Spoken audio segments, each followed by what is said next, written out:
يعني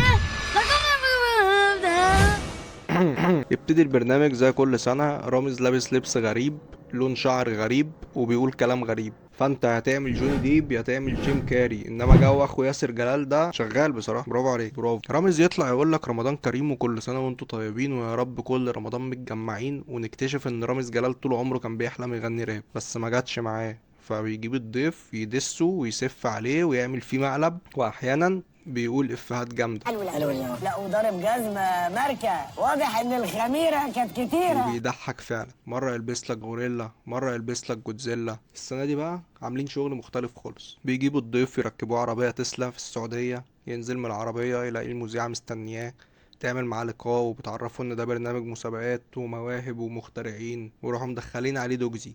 يجي دوجزي يديله بوكيه ورد، وهوب ياخدوه يركبوه الاسانسير، يطلع الاوضه يلاقي نوال الزغبي ومحمد نور مستنيينه، وقال ايه رامز جلال لسه ما وصلش. هوب رامز يقوم ضارب البدله السودا وداخل عليهم، مسلم على الناس ويخش ينكشهم شويه ويعمل الحركه دي، خد فستق خد فستق، ويضحكوا شويه ويلا عشان تصوير.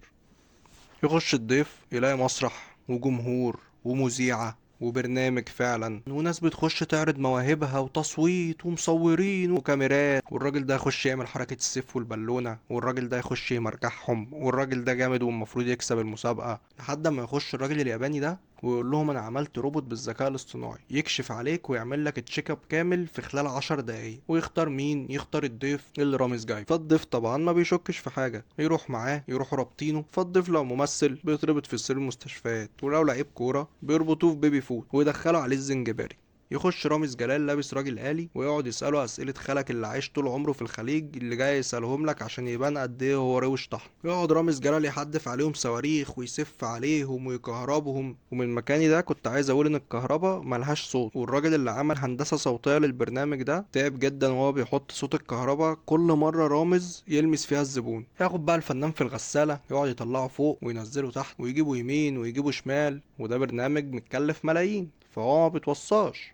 لحد اما يمخمضه ويروح قايل للضيف انا هعرفك على اصحابي، جايب كام سحلية على كام عقرب، ويقعد يلعب بيهم قدام وشه وياخد منه اعترافات، ويقعد برضه يطلعه فوق وينزله تحت ويجيبه يمين ويجيبه شمال وياخد منه اعترافات، ويروح مخلص عليه بحقنة فيك ويسيبه ويمشي، يروح يحبس نفسه في قفص ويقفل على نفسه بقفل، ويقعد ينشن على الضيف ويهزر مع الضيف وياخده ويوديه ويخلص البرنامج اللي هو اصلا بيجي في وسط كم هائل من الاعلانات، زي ما يكون الاعلانات هي البرنامج والبرنامج هو الاعلانات. فلو انت وصلت لهنا هتبقى عرفت يعني ايه رامز جلال ايلون مصر. ولو عايز تعرف ليه رامز جلال نجم اليوتيوب، فده عشان رامز بيجيب ضيوفه دايما من الناس اللي كانت طالعة ترند السنة اللي فاتت والسنة دي، وده بيخليه دايما متصدر الترند، وعنده ناس بتشتغل معاه بتعرف تختار عناوين للفيديوهات وصور لليوتيوب انت لما تشوفها تتشد فتخش تشوفها. السنة دي مثلا جاب مصطفى بوسريع، احمد فهمي، امام عاشور، مصطفى غريب، حسام حبيب، محمد سامي. جاب الفنان التستوستيروني احمد بير عوضي في اول حلقة عشان كان طالع ترند السنة اللي فاتت وكان خارب الدنيا هو والفنانة ياسمين صبري.